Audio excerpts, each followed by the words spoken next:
Good morning, dear students.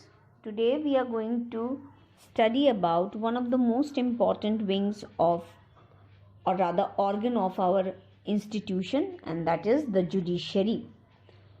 Now let us understand about judiciary. The judiciary includes all the courts at different levels in our country and consists of Supreme Court, High Court and District Court. We know that the Supreme Court is the top legal organization. The Indian Court of Law are further divided into two categories, two groups. One is the Civil Court and other is the Criminal Courts. Now we know the Civil Court deals with general disputes regarding land, property and rights, whereas the Criminal Court deals with cases of murder, riots or looting and all. Apart from it, we will see that Supreme Court controls the judicial administration in our country, and it is also known as the apex court, and it also resolves disputes between citizens and the government, between two or more states, and between states and the union government. So let us understand about the independence of judiciary. So in our country, or rather the Indian judiciary is known as independent from legislature and executive. It is not controlled by any other two organs. The judges do not act on the directions of the government or on the basis of the ruling party.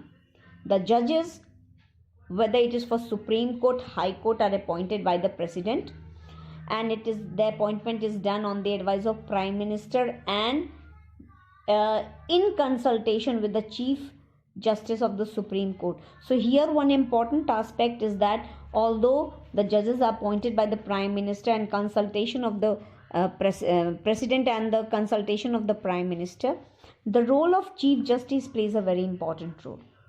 Apart from it, you cannot remove the judges once they are appointed to their position. They can only be removed through the process of impeachment movement, which is passed separately by 2/3 majority of the members of each of the two houses of the parliament. The Supreme Court and the High Courts have the power to interpret the Constitution. If the court feel that any law or action of the government is against the Constitution, they can declare it null and void or invalid. The Supreme Court has ruled that the basic principles of the Constitution cannot be changed by the Parliament, and that reflects that it is the guardian of our Constitution as well as our fundamental rights. The judiciary can also review laws and government action. The Indian judiciary is independent in the appointment as well as removal of the judges and in the execution of its power. Anyone can approach the court if public interest and human rights are affected by the action of the government. This is called as public interest litigation. In short, we call it as PIL. This is for the public benefit.